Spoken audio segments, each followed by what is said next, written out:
I just cried because I felt like everything was ruined. And I know that's silly to say because I still have a healthy baby, but home birth meant so much to me.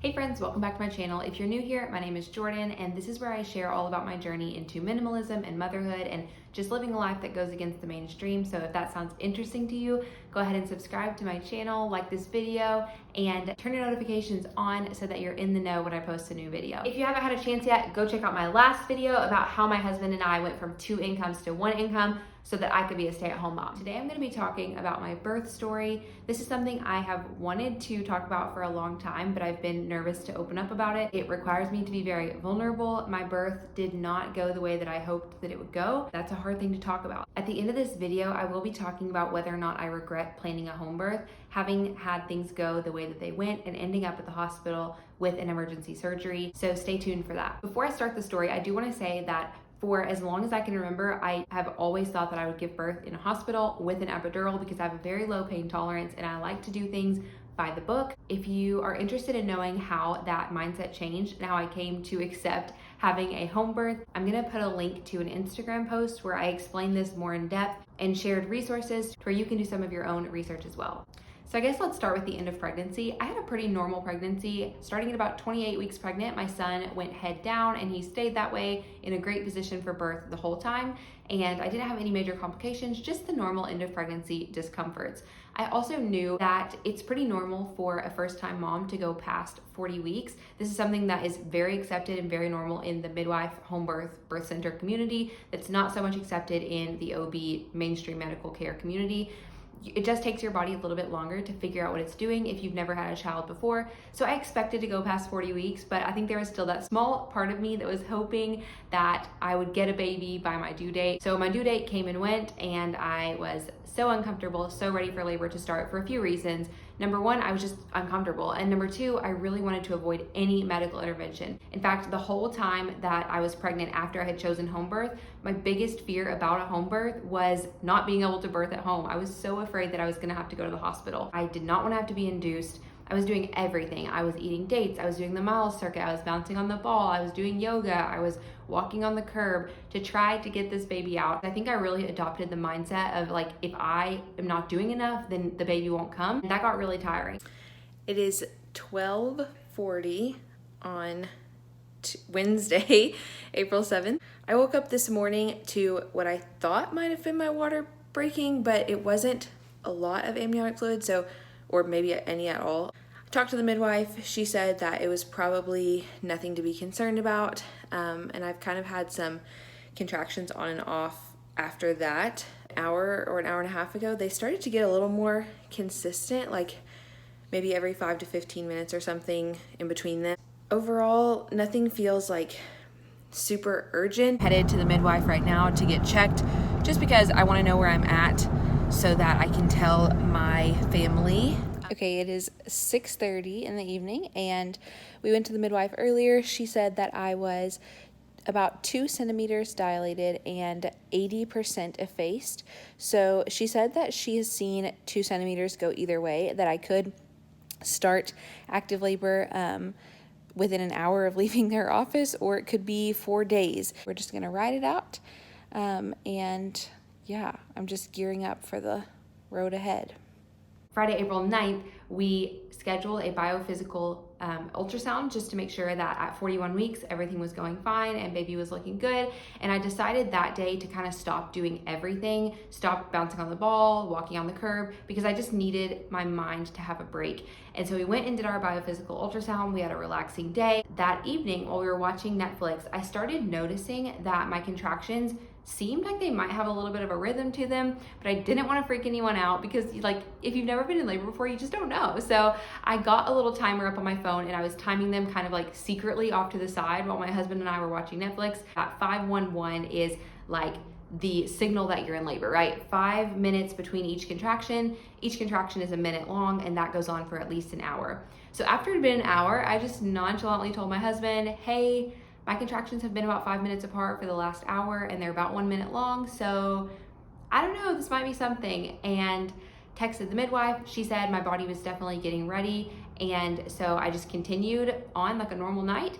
I tried to go to bed at a normal time. By the time I actually quieted my mind enough to go to sleep, my contractions were too much to go to sleep. They weren't unbearable at this point, but I definitely couldn't bring my body to a full relaxation and fall asleep. I decided to go run myself a bath. I knew from birth stories I listened to that if you can let your partner sleep, you should do that when you need them most. You want them to be energized and having been well rested, because you're not gonna be well rested. So I wanted to let my husband rest. I went and took a bath, and I was watching Netflix in the bath. I honestly don't know how much time passed in the bath. Looking back, I think it might have been a couple hours or more, but I remember getting to a point where when I would get a contraction, I couldn't even pay attention to Netflix anymore. Yo, I'm literally the world's worst overthinker, because I'm sitting in the tub, I'm having contractions 2 to 3 minutes apart. I'm literally focusing so hard on breathing through them, and I'm still asking myself, is this really labor? So I get my phone and I Google when you call a midwife, and I read through a bunch of Reddit responses and internet articles, and I just at one point was like, you know what, Jordan, you gotta trust your instincts, and I'm pretty sure this is labor. Called the midwife. She said that she heard it in my voice. She sent over her assistant, Crystal, and they checked me, and at that point I was already 5 centimeters dilated. That's kind of crazy to me, because that's already the first like half of labor as far as dilation, and I didn't even really for sure realized that I was in labor. After that check, I started having like really intense pain in my hips and my lower back. And I'd heard of back labor before, but I didn't really think that's what was happening, because as far as I knew, my son was still in an ideal position for labor, but I was having my husband do counter pressure with every contraction, and that pain just continued for hours. It's just a little word, hours, like one little word, you know, and it takes a second to say it. I was doing that for hours, but such a long stretch of time in pain. Crazy.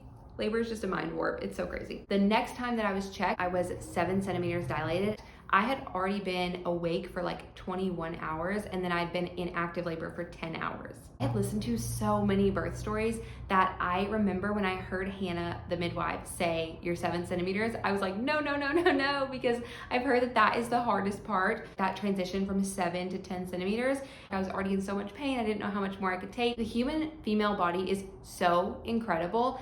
I thought that I was at my limit of pain, and somehow you just keep going. Like, you just do what you have to do. This was also when I really surrendered to labor, because I realized like, okay, there's nothing I can do to make this pain stop right now. There's nothing I can do to make this go faster. It's gonna take as much time as it's gonna take. My baby's gonna come out when he's ready. And that was a humbling and scary moment, just to realize that I was really not in control. The next like 5-ish hours are kind of just like a jumble, because that was a lot of intense pain. I do remember something. Sitting on the toilet was like literally the worst feeling in the world, because there's nothing supporting your pelvic floor, so you can just like feel like the full force of this 8-pound baby, almost 9-pound baby, pressing down on your most sensitive tissue. So the toilet was a no-go for me, and I just told my midwives, like, when I need to pee, please just put a puppy pad under me. Like, I'll go anywhere. So I did. I just like all over my room and the bathroom and the birth ball and my bed. Like, listen, you gotta do what you gotta do in labor. And then I also remember my midwife, Hannah, and my husband, Preston, were literally just the best. I remember there was this moment that I was sitting in the bathroom laboring, and I was in so much pain, and she was sitting in front of me, and her eyes were just locked on mine, and she was just vocalizing with me, and we just had this moment where I felt like as long as I just focused on her, I could get through any of these contractions. And that was such a beautiful moment. I also remember one of the things I'm most thankful for about my whole birth situation is that my husband was able to be there for me however I needed him to. There was no restrictions, there was no visiting hours, there was no mask mandate. Like, it was so intimate and so special. My husband could cuddle me laying on the bed. He could hold my hand while I was in the tub. He could help me move to the shower. He could just be there in any capacity that I needed him. And it was so intimate and so special, and I love that so much. I actually also remember a point where in between my contractions, I was like falling asleep. There was 2 different times. I was falling asleep in the bathtub, and then I was falling asleep in my bed. And that is so surreal, to reach that point where your body like needs sleep more than it cares about the amount of pain that you're in. It's just this like absolute peak of exhaustion that I had no idea was possible. I don't say that to scare you. I just say that to show you that it's incredible what your body is capable of. Around 10 a.m. my water broke, and that's when things got kind of crazy because once the amniotic fluid is gone and everything's just like so dry, those contractions are crazy painful. I continued with those contractions for about 2 hours before I was even ready to push. Hannah actually had to end up holding like my cervix back while I pushed a little bit to get like that last centimeter. So I then dilated to 10 and it was time to start pushing. I never envisioned myself pushing like on my back in the bed, but that's just kind of how it happened. And so I had someone that had the other end of like a rolled up towel or sheet or something, and we were doing like a tug of war type thing. At this point, honestly, I was in so much pain that I like wasn't even sure what was a contraction and what wasn't a contraction. That's one of the biggest things that shocked me about labor, is that I thought it would be like really bad contraction and then time of like total rest and no pain. And that just wasn't the case for me. I have like a really big contraction and then I was still in pain and then big contraction and then still in pain. I got to a point where I was like, I'm not even sure what's a contraction anymore. Honestly, it all just hurts. My midwife had her hand on my stomach and she would tell me, okay, you're contracting, and then I would push. And we thought we were making progress because Hannah would feel the baby's head moving down. It wasn't for maybe an hour of pushing that she realized that it was not his head moving down, but it was his head swelling and it felt like it was moving down. And that was the moment when I realized what my midwives had probably already realized, which is that this was not going how home births are normally supposed to go. After that, I just kept pushing. I pushed for 2 more hours at home. I pushed in the tub, in the shower, leaning against the wall, leaning against the bed, on the floor. Like I literally just pushed for 2 hours. I just kept saying, I can't do this. My midwife and the assistant and my husband, they were all saying, you can do this. You are doing this. Like, this is you doing it. It just didn't feel like that. It didn't feel like I was doing it. It felt like I was trying really hard to do it and I wasn't getting it right. And I didn't know how much longer I could try. So that was kind of the point where I started to feel a little bit defeated and my mindset started to go a little bit downhill. There was this moment where I was in the bathtub and I heard someone say, she's so tired.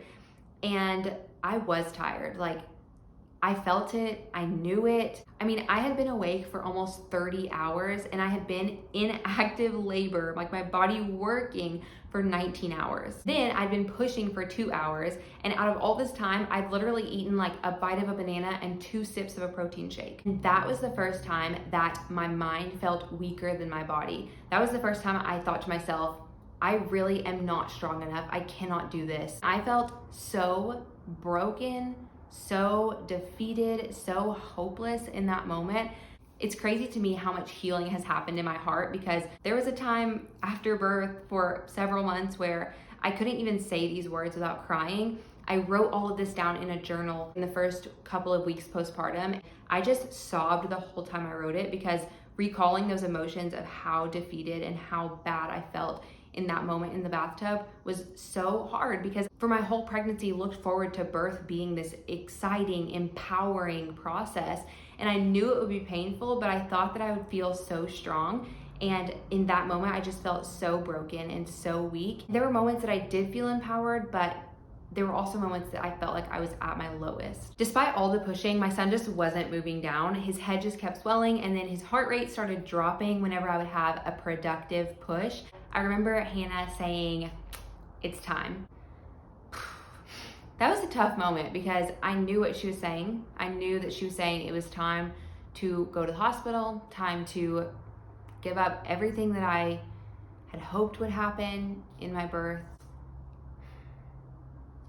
At the same time, part of me felt relieved. I don't know why I thought going to the hospital meant that this would be over and I wouldn't be in pain anymore. Literally, my brain, just trying to survive all this pain, was like somehow making that association. As we were leaving the house, Hannah was standing at my kitchen table and she was like charting on her little tablet. I looked at her and I was just sobbing, and I said, "Hannah, am I bad if I want a C-section?" I regret saying that so much. I think I was just in shock from all the pain. I don't know, because that's never been what I wanted. It's so strange what your mind does when your body's in so much pain. I had no idea that that's where I would actually end up. At the time, I didn't really realize that this was like what you call an emergency transfer. Looking back, it definitely was, and people were just trying to keep me calm. My husband was rushing around packing a bag. We were all loading up in the car so fast. And when we got to the hospital, there was like someone waiting in the waiting room with a wheelchair, and everyone was running and pushing open doors, and there was so many nurses, and it was crazy. I was literally that lady like that you see in a movie, standing in the hospital waiting room, my huge pregnant belly, and I was literally just screaming. Some part of my brain knew how I looked, but I literally just didn't care. We got up to the room, and I just remember being so focused in on getting through every contraction. At that point, I mean, I had been 10 centimeters for a long time. I had been pushing for a long time, hours. My contractions had been dry for a long time. And I just literally couldn't process anything that was happening in the world besides me surviving contractions. People were like talking, didn't know what they were saying. At one point, my husband said, "Jordan, you need to answer them." And I was like, what? There came a point where my midwife and the doctor both agreed that if I still wanted a vaginal birth, my best shot would be to get an epidural and let my body rest so that I could have more energy to have more productive pushes. This was really hard for me because it was actually my research on epidurals that was a huge part of my decision to stay away from the hospital. I did not want an epidural. I did not want the side effects that it can cause or the way that it can affect breastfeeding. I didn't really feel like I had any other choice. I wanted to have a vaginal birth, and I mean, the baby had to come out somehow, so I just didn't really know what to do anymore. I said yes, and my sweet husband, who's literally the best, knew how much I did not want an epidural, and he was just asking over and over, "Are you sure? Are you sure?" And I was like, yes, because I don't know what else to do. Normally, I don't think epidurals are given after 7 or 8 centimeters or like once a woman is ready to start pushing. Y'all, I had already been pushing for 2 hours and I was 10 centimeters. The lady came in for the epidural and she was like, "All right, sweetheart, I'm gonna need you to sit completely still for your contractions for this epidural." And I was like, what? Like, do you know how much pain I'm in? Do you know? So I sat on the edge of the bed, and this is probably my proudest moment of labor. A lot of things did not go how I want them to go, okay? And a lot of things I still am coping with, like feeling like I failed, but this was freaking awesome. I sat on that bed, I looked my husband in the eye, and I just zoned in, and I did not move a muscle through the entire process of getting an epidural. I remember her saying that I was gonna feel pressure, but at this point, like my whole existence was pain and I didn't feel anything. I was just happy to have someone telling me that my pain was going to subside soon. The epidural did allow me to like calm down and rest enough that I could actually take a little nap for about 20 minutes. And I ate a popsicle, which was the first like thing that I had in my body. I felt so good after that. I was like, I can do this. Let's birth this baby. Let's get him out. And I was so confident. The doctor came in, I got in position to push. Literally, I was moving my own legs. Like epidurals numb you, and I knew that my legs were like numb, but I was so determined to have a vaginal birth. I was moving them, and the nurses were like, "How do you have control of your legs?" And I was like, "'Cause I'm determined to have a vaginal birth." So I was like whipping myself around in different positions, and I just kept saying, "I can do this, I can do this." My midwife was actually taking a few pictures at this time, and looking back at them, I cried so much because from those pictures, it is so obvious from everyone's body language in the room that everyone knew it was likely I was gonna have a C-section. Everyone knew that there was really not much different right now than there had been from the last few hours of pushing. I don't know, I feel so naive looking at those pictures. Like I really thought I had a chance. My doctor is just like barely sitting on the bed, arms crossed, legs crossed, just looking, and it's like she just knew. I feel so sad for that version of myself, that moment in time that just really thought I still had a chance, and I didn't. The minute that my doctor said the word cesarean, I literally just started crying, and I don't even know when I stopped. I had bought this black nursing bra from Target that I was so excited to wear specifically for laboring in my tub at home, and I cried so much as I took it off, and they were so kind to like try not to cut it or do anything to ruin it, and they just slipped it like over my IV line and had to start prepping me for surgery. And I just cried the whole time. I did have a really great, I don't know what you call them, but like the nurse that was going to be attending to my son after he was born. And she knew that I had come into the hospital from a home birth situation. And so she knew that I probably had some specific requests about my immediate postpartum time. Even in that moment, I knew that I wasn't going to get most of them because hospitals just don't always do that stuff, and that's why I wanted to birth at home. As they were about to wheel my bed to the OR, I just had this like mental picture of a puzzle with pieces just falling out, and I felt like this was my birth plan. Like these are all the pieces that I wanted, and they were all just falling out one at a time. Like nothing was gonna work out. And I cried the whole time they wheeled me to the OR. I cried the whole time I was in the OR. I just cried the whole time.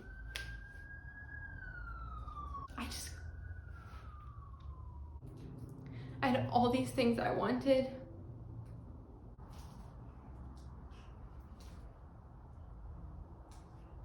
Every medication I got, every IV, every denied request.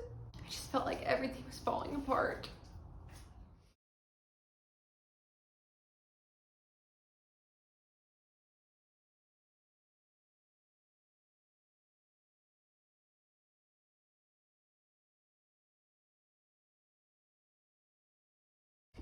When I saw my son for the first time, I had been awake for 34 hours.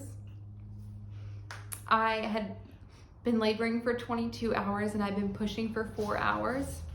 And I just wasn't fully present. And this is one of the hardest parts for me to look back on because I wish I had fought harder for his first moments in the world to be what they were supposed to be. I just laid on that table and I was under so much medication, and I just watched as someone I don't even know held my son for the first time and carried him away from me and wiped everything off of him like there was something wrong. Babies don't have to be wiped down as soon as they're born. They have to be with their mom as soon as they're born.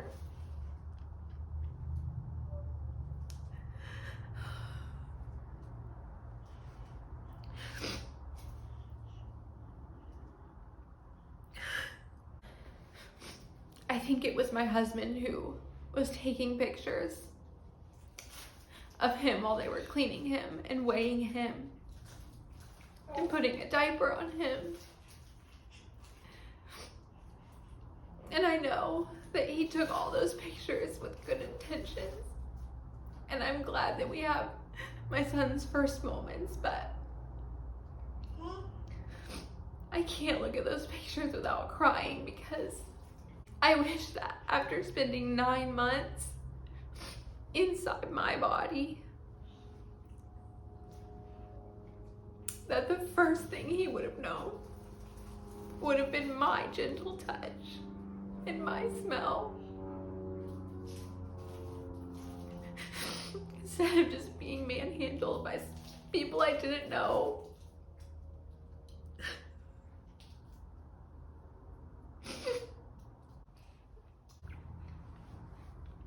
As painful as those moments were, like, I was just so in awe to see my son, and gosh, he was just the best thing. I just kept saying, like, oh my gosh, are you real? Is this real? This is a real baby. Oh my gosh.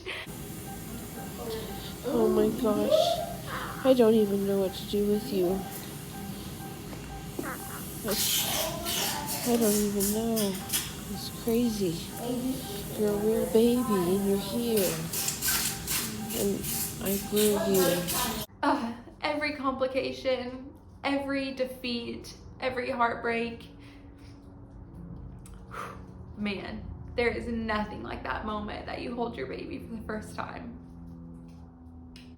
There was such a sweet anesthesiologist, is that the right word, working that day, and through my entire surgery, she had tissues and she was like blotting my tears away. And once I was holding my son, she was like, all right, Dad, take pictures. And she was really just kind of like a wonderful little grandma in that moment when we didn't have any family in the room. In the months since my birth, I've tried so hard to focus on those little positive moments without denying myself mourning the things that I lost, but just recognizing the beautiful things like in all of that wouldn't have been there if my birth didn't happen the way that it did. Lastly, I want to talk about my regrets, things that I would do again, things that I would change if we ever decide to have another baby. So first of all, I do not regret choosing home birth. I still stand by the fact that if you are a healthy woman with an uncomplicated pregnancy, home birth is the best and safest option. And if you do not believe me, please do a bunch of research. You're gonna have to dig hard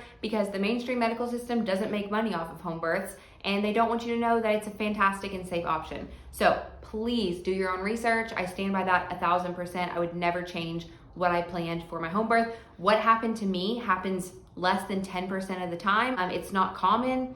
And up until the point where we had to go to the hospital, my labor was everything I wanted it to be. I labored all the way, 10 centimeters, pushed, did the whole shebang without an epidural. I conquered what I thought I could never do with a low pain tolerance. I had my husband there in every capacity that I needed him. I got to be in my own home. I got to be free roaming. I didn't have anyone telling me what they thought was best. I got to kind of have control and bodily autonomy, which I wanted so much. I would never change anything about that. I would do home birth 1,000 times over without a second thought. I also don't regret not packing a hospital bag. A lot of people were asking me if I was gonna pack one just in case. And I said no, because it's not gonna happen. We're not gonna go to the hospital. But it did happen, and I didn't have a bag packed. Now, I do regret not making a list of what I want in the bag because my husband kind of had to play a guessing game and just grab what he thought I would want. And that resulted in a lot of back and forth trips for him to try to get some things throughout the week that we were there. But I don't regret not having the bag packed and ready to go. If we were ever going to have another baby, which is kind of something this whole birth experience has taken away from me. I used to be excited about the thought of having more than one baby, but now I'm not so sure because I just am so afraid of going through that again. Honestly, still working on healing from that. But if we ever do have another baby, I'll probably look into in-person birth classes. We didn't do that this time. And then I would probably look into a doula. My husband did a great job of supporting me. My midwife was fantastic, but I do kind of wish that my husband was able to just be my husband and not have to worry about like counter pressure and making me eat and changing my position and stuff like that. Overall, there's some things that I take away from my birth experience, and the biggest one is that I'm so thankful for a healthy baby. I had a lot of people tell me postpartum, all that matters is that you're both healthy, and that does matter a lot, but it's not all that matters. I dealt with a lot of devastation and a lot of defeat following my birth, and those emotions matter as well. So I'm very thankful that I have a healthy baby. Another thing I took away is that I think it's cool that I got such a unique birth experience, having done a fully unmedicated labor and pushing experience, and then also knowing what it's like to have a C-section and recover from that. I think that duality is a really neat place to be, and an experience that not everyone gets to have. Kind of got the home birth and the hospital birth experience, which isn't what I would have planned, but like I said, I'm trying to look at the positives, and I think it's really interesting that I got to experience both sides of that coin. If you're pregnant, hear me out. You can do this. You are so strong. Your body is capable of more than you know. Your mind is capable of more than you know. And please, if you are pregnant, please spend as much time researching home birth and post-birth procedures as you do spending time decorating your nursery. You will not regret it. I'm just sending so much love to all of you out there who have had similar birth experiences, traumatic birth experiences, or are about to go through birth yourself. If you have any questions, please don't hesitate to reach out on here or through my Instagram at Jordan A. Painter, and I would love to have a conversation with you. If you enjoyed this video, please share it with a friend who might enjoy it as well. Leave a comment below telling me something you resonated with from this video. Subscribe to my channel, that would help so much, and I look forward to seeing you next time.